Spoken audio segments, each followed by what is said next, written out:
Hey guys, this is a video I'm making for a fellow Audi A8 D3 platform owners.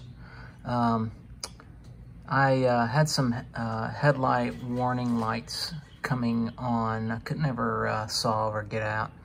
I ended up replacing the headlight, but I still had the old one, and based on what I have not been able to find is some good videos as to the inner workings of the headlight. So this video is for all of those Audi A8 D3 owners having to do some troubleshooting and just trying to get a better understanding of what all is going inside. So I have taken one for the team and virtually demolished a headlight. And I'm gonna try to share some notes and point out some things in terms of key failures, and we'll go from there.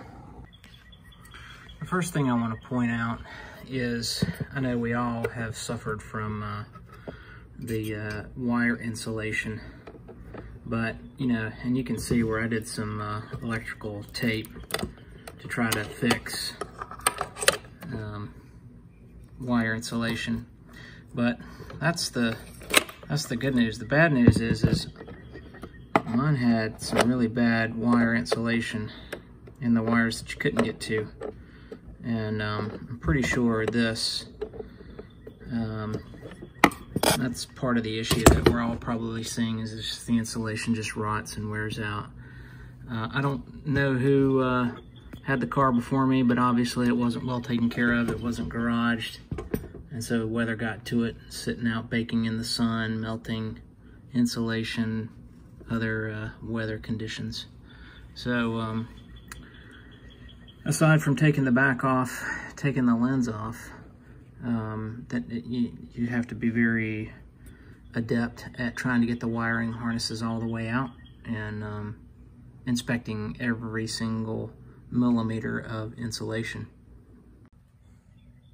The next thing I want to point out is there's no way you can get these bulb housings out.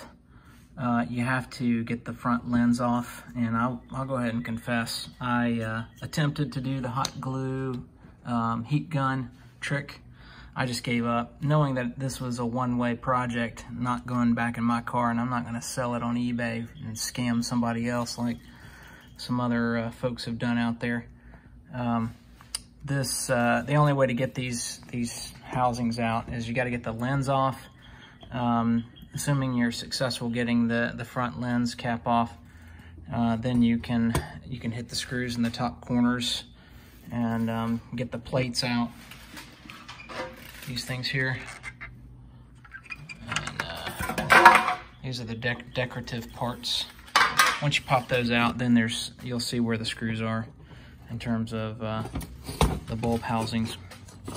On projector, and this is the key component, which this bulb here is your low beam and high beam, and I'll show you in just a second how that system works to shift or switch between low beam and high beam. But you also have your adaptive light, your cornering lights that come on this plate as well, and it's all attached. One thing I noted while I was taking it apart was this is on a swivel, and I think they call it the headlight beam level adjustment. And basically it pivots back and forth in a vertical motion. I don't think it really changes side to side, but the hinge was kind of at the top, and that was helpful to know. Based on adjustment, and again, everything I've read online says it's self-adjusting, and that the motor made adjustments based on the angle of the car or the pitch of the front end of the car. So I came outside so you could get the best light on the bi-xenon projector lamp. Again, there's your adaptive headlight, the low beam and high beam under here. And yeah, you can see the top side. Here's the side, and there's where your wiring harness goes in, and That's connecting to the bulb. There's a solenoid in there that triggers the low beam and high beam. And I'll try to take it further apart so you can see that.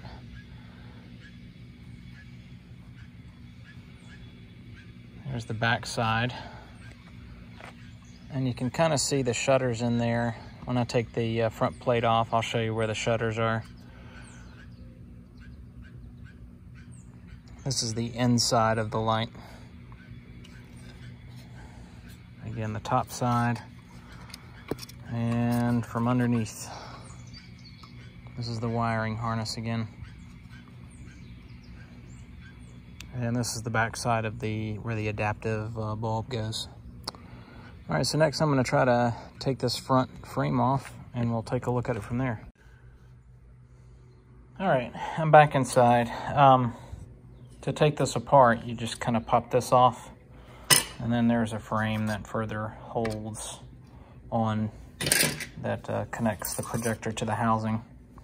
So you can start to see, let's walk outside here.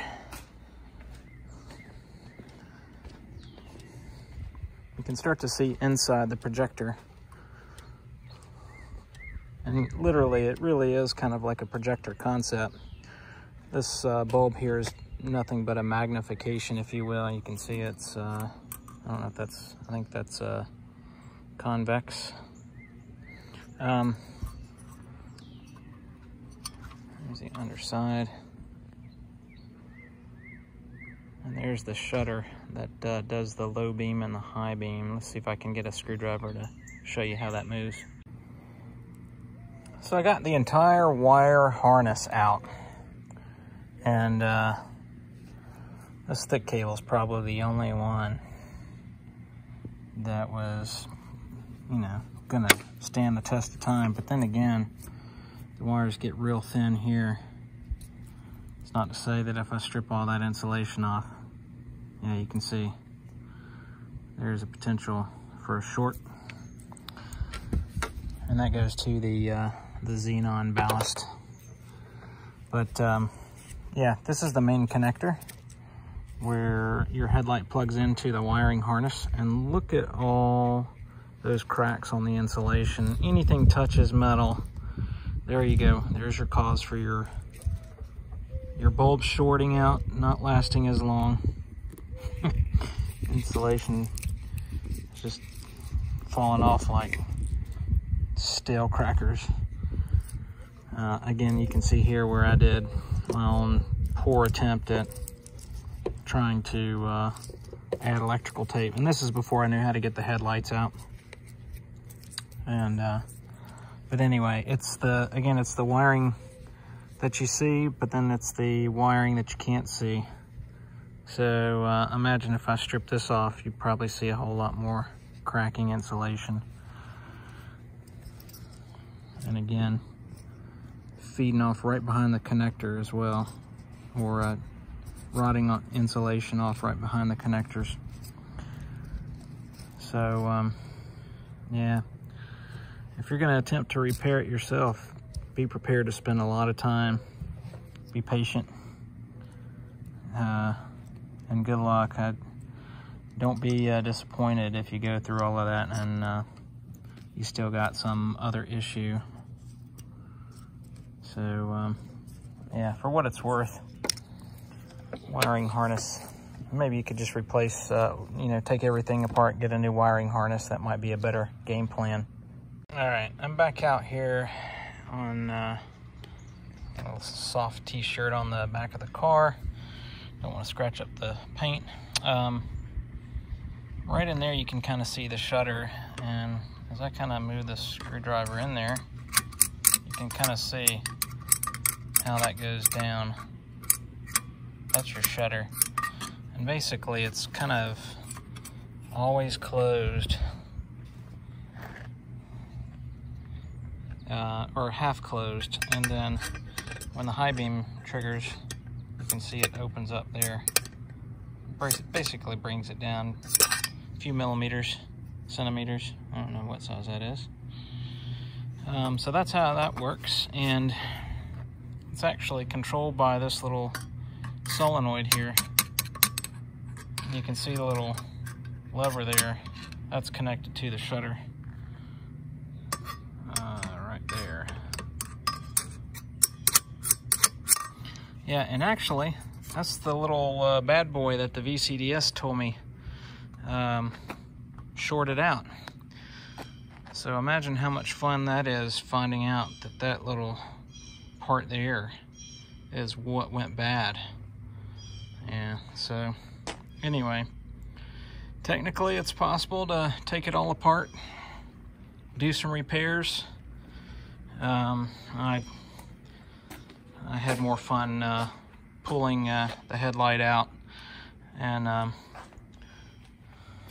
using that bad boy right there, 16 pounds, to take care of the lens, to get it off in an extra quick hurry, since this was a, like I said, a one-way job. But anyway, I hope this helps. I know there's a lot of Audi owners out there with the lights, air codes on, and for various reasons. Again, you're probably looking at hidden wire insulation issues causing things to short out, or you got some other mechanical, electrical parts in there that could fail. So I would not recommend buying a used headlight off eBay. You probably, I think somebody put it roll the dice, but you're probably gonna let the house win when you buy the used. So consider that when you're making the challenge, unless you're very adept at this stuff. Got some good knowledge, electrical and mechanical type stuff. It's not impossible, but anyway, good luck with your car.